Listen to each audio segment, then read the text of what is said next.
بسم اللہ الرحمن الرحیم۔ السلام علیکہ یا صاحب العصر والزمان۔ ہم مؤلف گراں قدر و دانش در محترم حجت الاسلام والمسلمین جناب آقائے محمد محمدی اشتہاردی کا شکریہ ادا کرتے ہوئے خداوند متعال سے ملتمس ہیں کہ ہم سب کو آیات قرآن پر غور و فکر کرنے اور زندگی کے تمام مراحل میں ان پر عمل پیرا ہونے کی توفیق عطا فرمائے، نیز قرآن کی خدمت اور اس کے معارف نشر کرنے کی ہمت عنایت فرمائے۔ ان اللہ علی کل شیء قدیر۔ پیش گفتار الف قرآن شناسی۔ بغیر کسی شک و شبہ کے قرآن کریم ایک عظیم ترین آسمانی کتاب ہے جو خاتم المرسلین حضرت محمد مصطفیٰ صلی اللہ علیہ وسلم پر نازل ہوئی۔ بغیر شک و تردید اس عظیم ترین اور انسان ساز کتاب سے ہم اس وقت ہی صحیح طور پر بہرہ مند ہو سکتے ہیں جب اسے درست طور پر سمجھیں۔ اس کی شناخت کرنے کا بہترین راستہ یہ ہے کہ ہم اس کے موضوعات کی جدا جدا تحقیق کریں اور ایک عمیق تجزیہ و تحلیل کے ذریعے اس کے اہداف پر دسترس حاصل کریں۔ قرآن کا اصلی ہدف و مقصد انسان کی تکامل کی طرف ہدایت کرنا ہے کہ جس کے سائے میں اہل ایمان افراد کو مادی و معنوی تمام رحمتیں حاصل ہوتی ہیں، جیسا کہ ارشاد قدرت ہے، یا ایھا الناس قد جاءتکم موعظۃ من ربکم وشفاء لما فی الصدور وہدی ورحمۃ للمؤمنین۔ سورہ یونس آیت 57۔ اے لوگو، تمہارے پاس پروردگار کی طرف سے نصیحت اور دلوں کی شفا کا سامان اور ہدایت اور صاحبان ایمان کے لیے رحمت قرآن آ چکا ہے۔ اس آیت کریمہ میں قرآن کا تعارف اس عنوان سے کروایا گیا ہے کہ یہ انسان کے لیے موعظہ ہے، معنوی امراض سے شفا حاصل کرنے کا ذریعہ ہے اور راہ راست کی طرف ہدایت کا بنیادی عنصر ہے۔ خلاصہ یہ ہے کہ قرآن انسان کے لیے ہر قسم کی رحمت و برکت کا سبب ہے۔ بنابراین ہمیں قرآن کی اس عنوان سے معرفت حاصل کرنی چاہیے کہ یہ انسان سازی کی ایک مکمل کتاب ہے اور جو کچھ اس کے اندر مذکور ہے وہ کسی نہ کسی اعتبار سے انسان کی ہدایت کی طرف رہنمائی کرتا ہے۔ اس کی تمام آیات، اس کے تمام جملات و کلمات راہ راست دکھانے اور انسان کو انسان کامل بنانے کے لیے استعمال ہوئے ہیں۔ اس کے آغاز سے لے کے انجام تک ہمیں کوئی بھی ایسا کلمہ نہیں ملے گا جو راہ راست کی نشاندہی کرنے اور انسان سازی کے لیے استعمال نہ ہوا ہو۔ قرآن ایک کامل کتاب ہے، اس میں کسی قسم کا کوئی عیب و نقص نہیں پایا جاتا۔ اس میں سعادت و ہدایت کے تمام عوامل و نتائج ذکر کیے گئے ہیں۔ اول و آخر قرآن زچا با آمد و سین، یعنی اندر رہ دین رہبرے تو قرآن پس۔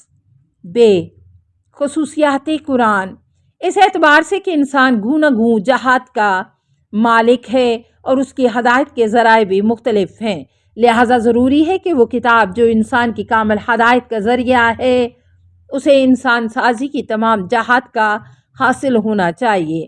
پس قرآن ہی ایک ایسی کتاب ہے جس نے ہدایت کے مختلف راستوں، مثلاً معارف اسلامی، اصول و عقائد، فروعات دین، اخلاقیات اور زندگی کی مختلف اقدار کو بہترین انداز میں تفصیل کے ساتھ بیان کیا ہے اور اس سے متعلق کسی بھی شے سے چشم پوشی نہیں کی ہے، بلکہ اقدار اور ان کی ازداد کو داستان کے قالب میں ڈھال کر بیان کیا ہے۔ اصولی طور پر انسان ساز کتاب کو یوں ہی ہونا چاہیے کہ ایک طرف تو وہ انسان کی فکری صلاحیتوں کو پروان چڑھائے اور دوسری طرف عواطف و احساسات کو متحرک کرے اور آخر میں درست اور اچھے سے اچھے راستے کی نشاندہی کرے۔ نیز اسے ایسے عمیق سمندر کی مانند ہونا چاہیے جس میں ہر طرح کے خزانے پائے جاتے ہیں، جبکہ یہ ساری خصوصیات قرآن کے اندر پائی جاتی ہیں۔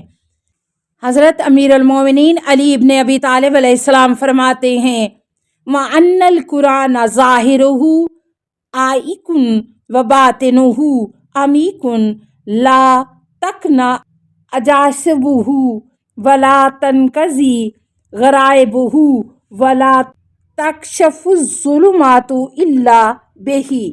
بے شک قرآن کا ظاہر خوشنما اور باطن گہرا ہے، نہ اس کے عجائبات مٹنے والے ہیں اور نہ اس کے لطائف ختم ہونے والے ہیں۔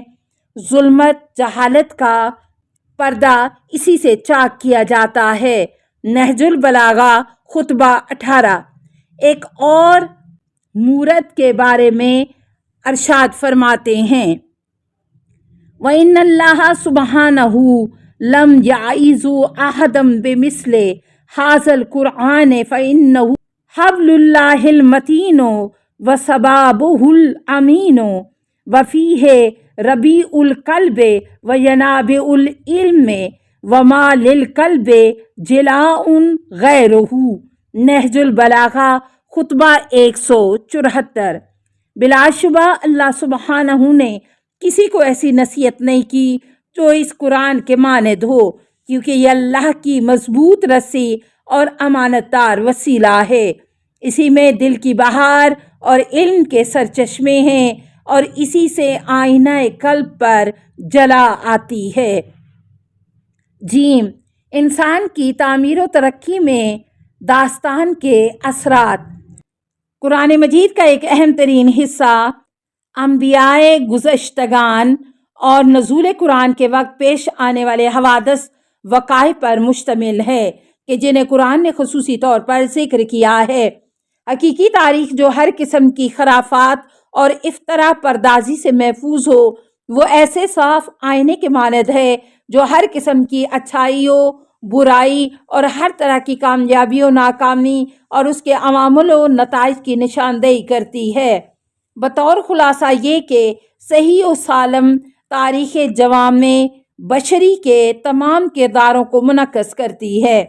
تاریخ گوناگوں مسائل کی تجربہ گاہ ہے، کیونکہ انسان عقلی دلائل سے جو کچھ اپنے ذہن میں محفوظ کرتا ہے اس کا مشاہدہ تاریخ کے صفحات پر کرتا ہے۔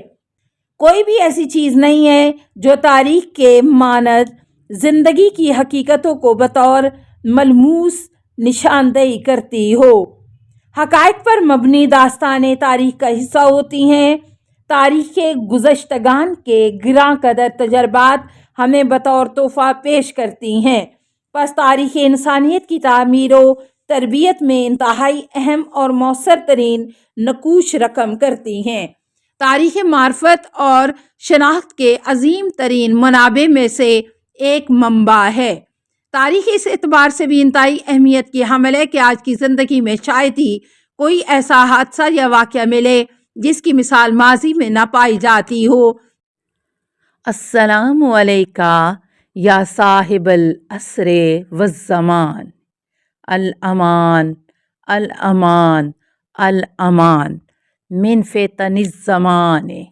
السلام علیکہ یا خلیفۃ الرحمن، السلام علیکہ یا امام الانس والجان، السلام علیکہ یا مظہر الایمان، السلام علیکہ یا شریک القرآن، السلام علیکہ یا قاطع البرہان، السلام علیکہ یا امام زماننا ھذا اجل اللہ فرجک وسہل اللہ مخرجک وظہورکا۔